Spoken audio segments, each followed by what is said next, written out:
All right, here we go. Chapter 16 of Conjure Wife by Fritz Leiber. This is a horror story from 1943. Went into public domain last year in 2023. It is a horror story, so if you need a content warning, you need to step out, that's fine. It is also a product of its time, so there's language in here that I would not normally use, but it is in the story, so I will be reading it as is. So, yeah. All right.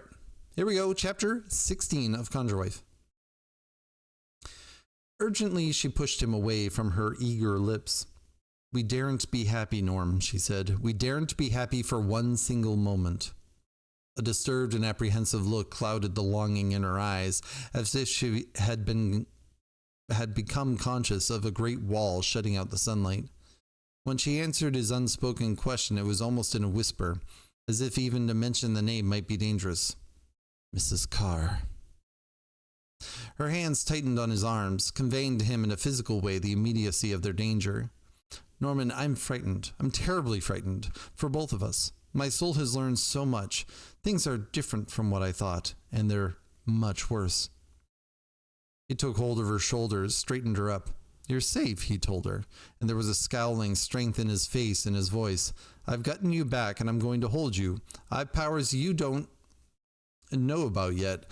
They can never touch you again." "Oh, Norman," she began, dropping her eyes, conflicting emotions evident in her expression. "I know how brave and clever you've been. Only I know the risks you've run, the sacrifices you've made for me.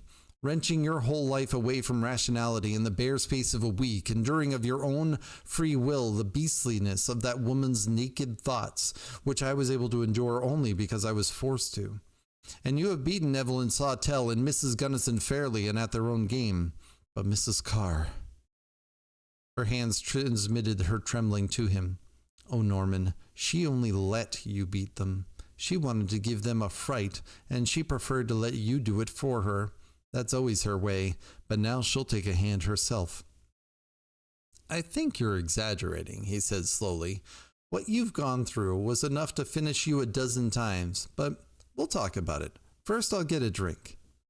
And yet, he began to think Tansy is not the sort to exaggerate. The fact that she's gone through so much and come out so magnificently is itself a proof that she would not give way to unnecessary fears. He would have to watch himself. His physical weakness, coupled with repugnance for what he had done, was liable to bias his judgment and make him believe anything that promised peace and rest.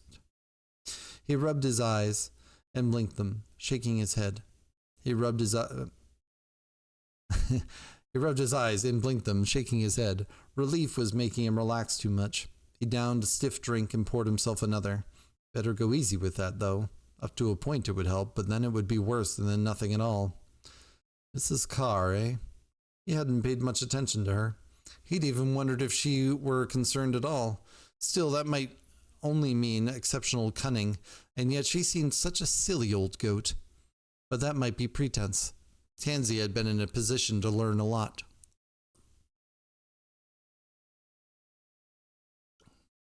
When he got back to the bedroom, Tansy had changed from her torn and creased dress into one of white wool, which he had always liked very much, but which she had not worn for some time. He remembered she had told him that it had shrunk and become too small for her, but now he sensed intuitively that, in the joy of her return, she took a native pride in her youthful body and wanted to show it to best advantage. "It's like coming into a new house," she told him, with a quick little smile that momentarily cut across her apprehensive look. "Or rather like coming home after you've been away for a long time. You're very happy, but everything is a little strange. It takes you a while to get used to it." Now that she mentioned it, he realized that there was a kind of uncertainty about her movements, gestures, and expressions, like a person convalescent after a long sickness, and just now able to get up and about. She had combed out her hair so that it fell to her shoulders, and she was still in her bare feet, giving her a diminutive and girlish appearance that he found very attractive.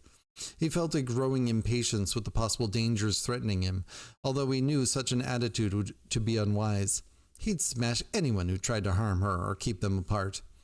She barely sipped her drink and then put it aside. Back of everything is Mrs. Carr, she began abruptly. It was she who brought Mrs. Gunnison and Evelyn Sawtell together, and that one act speaks volumes. Women are invariably secretive about their magic. They work alone. A little knowledge is passed from the elder to the younger ones, especially from mother to daughter, but even that is done grudgingly and with suspicions. This is the only case Mrs. Gunnison knew of. I learned most of this from watching her soul, in which 3 women actually cooperated. It is an event of revolutionary importance, betokening heaven knows what for the future. Even now, I have only an inkling of Mrs. Carr's ambitions, but they involve vast augmentation of her present powers. For almost 3/4 of a century, she has been weaving her plans. Her real age is closer to 80 than 70. Tansy's voice was rapid, and she had grown pale again. Norman was listening intently. She seems an innocent and rather foolish old lady, straight-laced yet ineffectual, but that's only part of a disguise, along with her cooing voice and simpering manners. She's the cleverest actress imaginable. Underneath, she's hard as nails, cold where Mrs. Gunnison would be hot, ascetic where Mrs. Gunnison would be a slave to appetites. But she has her own, deeply hidden hungers, nevertheless. She is a great admirer of Puritan Massachusetts. Sometimes I have the queerest feeling that she is planning, by some unimaginable means, to re-establish that witch-ridden, so-called theocratic community in this present day and age. She rules the other 2 by fear. In a way, they are little more than her apprentices. You know something of Mrs. Gunnison, so you will understand what it means when I say that I have seen Mrs. Gunnison's thoughts go weak with terror because she was afraid that she had slightly offended Mrs. Carr. Norman finished his drink. His mind was slipping away from this new menace, fumbling at it instead of grasping it firmly. He must whip his mind awake. Tansy pushed her drink over toward him. And Mrs. Gunnison's fear is justified, for Mrs. Carr has powers so deadly that she has never had to use them except as a threat. Her eyes are the worst. Those thick glasses of hers, she possesses that most feared of supernatural weapons against which half the protective charms in recorded magic are intended. That weapon whose name is so well known throughout the whole world that it has become a laughingstock of skeptics. The evil eye. With it she can blight and wither. With it she can seize control of another's soul at a single glance. So far she is held back because she wanted the other 2 punished for certain trifling disobediences and put into a position where they would have to beg for help. But now she will act quickly. She recognizes in you and your work a danger to herself. Tansy's voice had become so breathlessly rapid that Norman realized she must be talking against time. Besides that, she has another motive buried in the darkness of her mind. I do not know what it is, but sometimes I have caught her studying my every movement and expression with the strangest avidity. Suddenly she broke off and her face went white. I can feel her now. I can feel her seeking me out. She is breaking through. No! Tansy screamed. No, you can't make me do it. I won't. I won't. Before he knew it, she was on her knees, clinging to him, clutching at his hands. Don't let her touch me, Norman. She was babbling like a terrified child. Don't let her come near me. I won't, he said. Oh, but you can't stop her. She's coming here. She says in her own body. That's how much she cares for your powers. She's going to take me away. I can't tell you what she's going to make me do. It's too repulsive. If she comes here, I'll stop her, he said in a flat voice.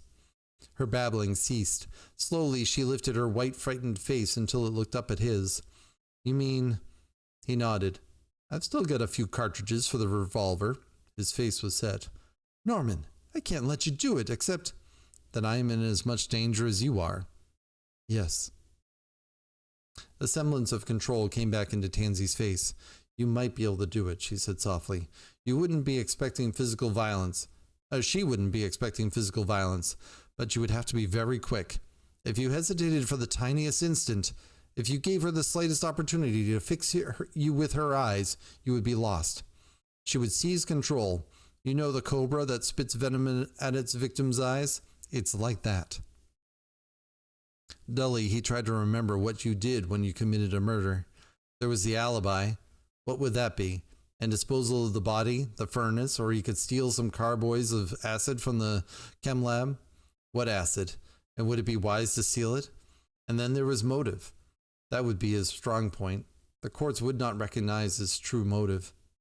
He started. Tansy was shaking him insistently. Hurry, Norman, she's very close. As if in some sticky nightmare of fear and rage and hate, he made his preparations. The curtains drawn, the door barely unlatched so she could push her way in. Himself in the dark corner of the living room. She would make a good target, outlined against that oblong of daylight. Suddenly Tansy slipped into his arms. Her body molded itself to his. Her moist lips found his own. Almost brutally he returned the kiss. He heard her whisper breathlessly, "Only be quick, darling. Don't let her look at you." And then she had retreated to the bedroom doorway. There were steps hurrying up the walk. His emotions contracted to one tight knot. He was conscious of the cold metal in his hand. The door was pushed inward. A thin form in gray silk was silhouetted there.